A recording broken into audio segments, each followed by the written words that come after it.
Hello friends, இன்றைக்கி மலேசியாவோட famous ஃபுட்டான நாசி Lima தான் நம்ம செய்ய போகிறோம். அது எப்படி செய்கிறதுன்னு பார்க்கலாம். இன்றைக்கி பார்த்திங்கன்னா அதுக்கு நம்ம சாப்பாட்டு அரிசி தான் நம்ம யூஸ் பண்ண போகிறோம். அது நம்ம ஒரு 2-3 பேர் சாப்பிட்ற அளவுக்கு ஒரு 1.5 டம்ளர் அளவுக்கு நான் அரிசி எடுத்து கழுவிட்டு ஊற வச்சுருக்கேன். அதுக்கு தேவையான பொருட்கள் எல்லாமே நான் 1 by 1 சொல்கிறேன். நீங்கள் வீடியோ ஸ்கிப் பண்ணாமல் ஃபுல்லாக பாருங்கள். ஒரு டைம் இந்த ஃபுட்டை செஞ்சு பாருங்கள், நல்லாயிருக்கும். அதுக்கு ஃபஸ்ட்டு சாப்பாடு செஞ்சிடலாம். நம்ம ரைஸு அதுக்கு பார்த்திங்கன்னா குக்கர் நீங்கள் சூடு பண்ணிவிட்டு அதுக்கு ஆயில் விட்டுக்கோங்க. ஆயில் விட்டுட்டு நீங்கள் ஜிஞ்சர் இஞ்சி கட் பண்ணி வச்சுருக்க இஞ்சி, லெமன் கிராஸ் ரெண்டையும் போட்டு லைட்டாக வதக்கிக்கோங்க. அதுக்கப்புறம் பார்த்திங்கன்னா வந்தான் இலைன்னு சொல்லிட்டு ஒன்று இருக்குது. அது நீங்கள் 2 போட்டிங்கனாலே போதும். அது நல்ல வாசனை தரும். அது நல்லதும் கூட நம்ம உடம்புக்கு. பிபி இருக்கிறவங்களுக்கெல்லாம் குறையும் அப்படின்னு சொல்லுவாங்க. அது தெரியலங்க, மலேசியாவில் அது யூஸ் பண்ணுறாங்க. அதுக்கப்புறம் நம்ம ஊற வச்சுருக்க ரைஸ் எடுத்து அந்த ஆயிலோட கொஞ்சம் லைட்டாக வதக்கிக்கோங்க. நல்ல ஒரு டேஸ்ட்டு கிடைக்கும். லைட்டாக வதக்கிட்டு அதுக்கப்புறம் நீங்கள் தண்ணி ஆட் தேங்காய் பால் தான் நம்ம இதுக்கு யூஸ் பண்ணி நம்ம குக் பண்ண போகிறோம். தேங்காய் பால் பார்த்திங்கன்னா நம்ம சேம் வாட்டர் எப்படி ஊற்றுறோமோ அதே மாதிரி தான். நீங்கள் ஆஃப் தேங்காய் பால் ஆஃப் வாட்டர் கூட ஊற்றி சமைச்சிக்கலாம், நல்லாயிருக்கும். அதுக்கு முன்னாடியே நீங்கள் பார்த்திங்கன்னா தேங்காய் பால்லாம் எடுத்து வச்சுருங்க.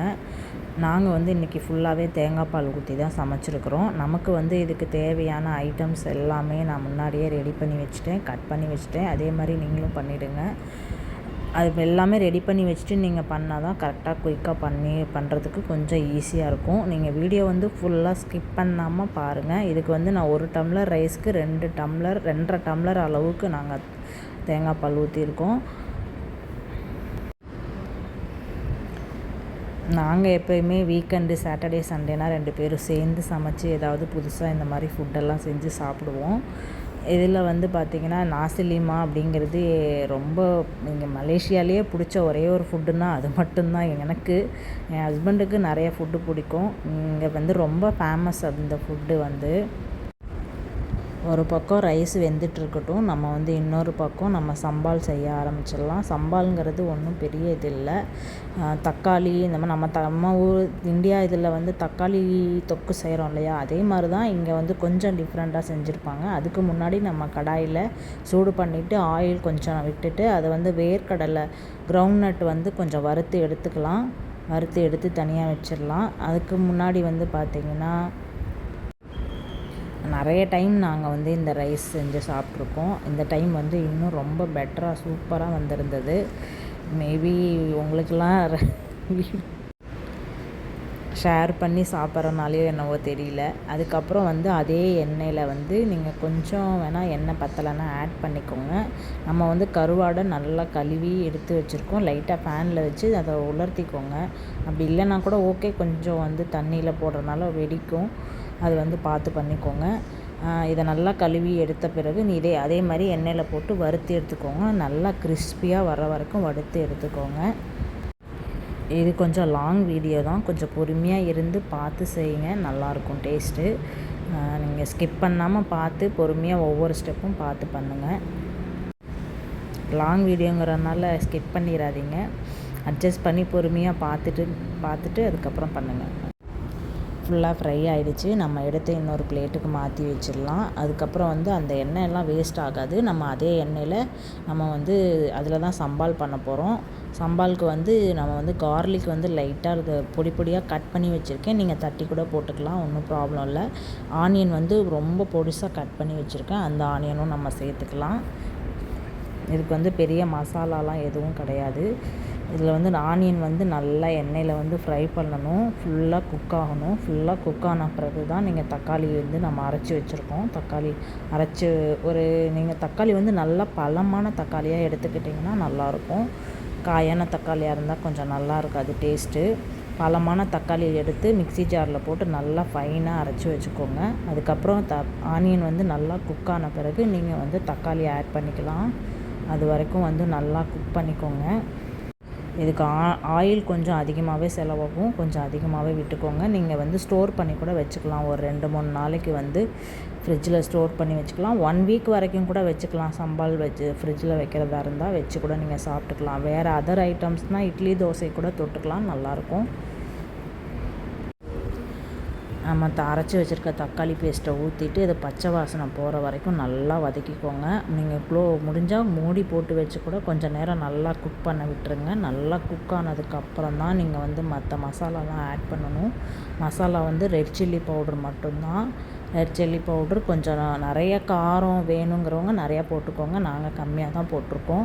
இந்த ரெட் சில்லி பவுட்ருக்கு பதிலாக நீங்கள் வந்து ரெட் சில்லியே வந்து லைட்டாக தண்ணியில் ஊற வச்சுட்டு அதை அரைச்சி கூட நீங்கள் ஊற்றிக்கலாம். அதுவும் நல்ல டேஸ்ட்டாக இருக்கும். அதுக்கு ஸ்பெஷல் அப்படி தான் பண்ணுவாங்க. இன்றைக்கி வந்து எங்களுக்கு கிடைக்கல, அதனால் ரெட் சில்லி பவுடராக நாங்கள் யூஸ் பண்ணியிருக்கோம். ரெட் சில்லி பவுட்ரு போட்டதுக்கப்புறமும் வந்து நல்லா கிளறிக்கிட்டே இடுங்க. நீங்கள் அடி பிடிச்சிடக்கூடாது, அதுவும் பார்த்துக்கோங்க. ஆயில் கொஞ்சம் நிறையா விட்டுருந்தால் மோஸ்ட்லி அடி பிடிக்காது. அடிகனமான பாத்திரத்தில் நீங்கள் வந்து சமைச்சாலும் இது பண்ணாது. அதுக்கப்புறம் வந்து பார்த்திங்கன்னா நான் வந்து சில்லி சாஸ் தான் போட்டிருக்கேன். சில்லி சாஸ் வந்து கொஞ்சம் ஸ்வீட்னஸ்க்காக ஆட் பண்ணிக்கோங்க. நீங்கள் டொமேட்டோ சாஸ் இருந்தாலும் ஆட் பண்ணிக்கலாம், அதுவும் நல்லாயிருக்கும். அதுக்கப்புறம் லைட்டாக வந்து நீங்கள் சுகர் ஆட் பண்ணிக்கோங்க. இது வந்து அவ்வளோ சுகர் டேஸ்ட்டு கொடுக்காது, லைட்டாக தான் கொடுக்கும். ஸோ அதனால் ஒரு அரை ஸ்பூன் அளவுக்கு சுகர் இதோட ஸ்பெஷல் வந்து பார்த்திங்கன்னா இதில் எல்லா சுவையும் இருக்குங்கிறது தான். இனிப்பு, புளிப்பு, உப்பு எல்லாமே இருக்கும். கசப்பு தவிர எல்லா சுவையும் இருக்கும். அவ்வளோ டேஸ்ட்டாக இருக்கும் நீங்கள் தேங்காய் பால் சாதத்தோடு சாப்பிடும்போது.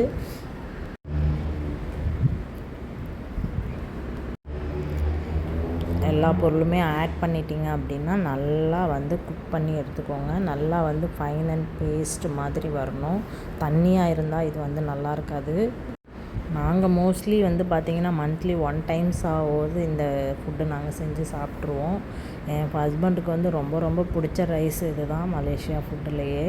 எனக்கு வந்து மலேசியா ஃபுட்டுலேயே பிடிச்ச ஒரே ஒரு ரைஸ் இது தான். நான் வந்து கொஞ்சமாக புளி ஊற வச்சுருக்கேன், அது கொஞ்சம் ஆட் பண்ணிக்கலாம். புளி வந்து ரொம்ப புளிப்பான புளி இது, அதனால் கொஞ்சமாக ஆட் பண்ணியிருக்கேன். அதுக்குள்ளே ரைஸ் வெந்துருச்சு. ரைஸ் வந்து பார்த்திங்கன்னா நல்லாவே குலையாமல் நல்லா கரெக்டான பதத்தில் வந்திருக்கு. நான் வந்து ஒரு 4 விசில் தான் விட்டிருக்கேன், நல்லாவே வந்திருக்கு. இது வந்து நான்வெஜ் சம்பால், அதனால் நாங்கள் கருவாடு சேர்த்துருக்கோம். இது வெஜ்ஜாக இருந்துச்சுன்னா நீங்கள் கருவாடை சேர்க்க தேவையில்லை, அது அப்படியே நீங்கள் வந்து சாப்பிட்லாம். கருவாடு அப்படியே சாப்பிட்டாலும் நல்லா தான் இருக்கும். கருவாடு சாப்பிடாதவங்க, வெஜிடேரியனாக இருக்கிறவங்க நீங்கள் ஆட் பண்ண தேவையில்லை. இதையும் கருவாடு போட்டுட்டு நல்லா அதையும் வந்து வதக்கி எடுத்துக்கோங்க. நல்லா குக் ஆனதுக்கப்புறம் நல்லா பாருங்கள் பேஸ்ட்டு மாதிரி வந்திருக்கு. பேஸ்ட் மாதிரி வந்ததுக்கப்புறம் தான் நீங்கள் வந்து ஸ்டவ் ஆஃப் பண்ணிவிட்டு நீங்கள் வந்து வேறு பாத்திரத்தில் எடுத்து வச்சிடலாம். இதுக்கு வந்து நம்ம எக்கு, குக்கும்பர் இதெல்லாம் வந்து கட் பண்ணி வச்சுக்கோங்க. நான் வந்து இன்றைக்கி எக்கு பாயில் பண்ணல, ஆம்லேட் மாதிரி தான் செஞ்சுருக்கேன்.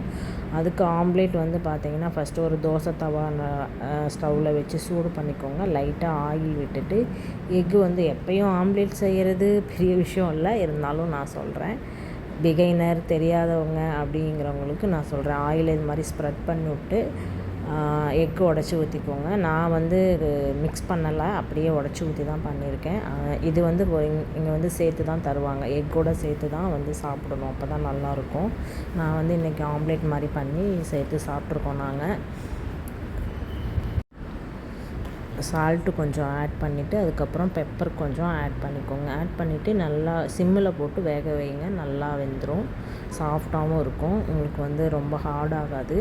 அதுக்கப்புறம் ஒரு சைடு வெந்துருச்சு அப்படின்னா செகண்ட் டைம் ஒரு சிலர் வந்து ஒன் சைடு மட்டும் வேக வச்சு சாப்பிட்றாங்க. எனக்கு அது பிடிக்கல. ஸோ நான் 2 சைடுமே வேக வச்சு தான் சாப்பிட்ருக்கேன். ஒரு சைடு வெந்ததுக்கப்புறம் நீங்கள் திருப்பி போட்டு ஒரு செகண்ட் சைடும் வேக வச்சுக்கோங்க. நல்லா நீங்கள் சிம்மில் போட்டு வேக வச்சிங்கனாவே வந்து நல்லா சாஃப்டாக தான் வரும்.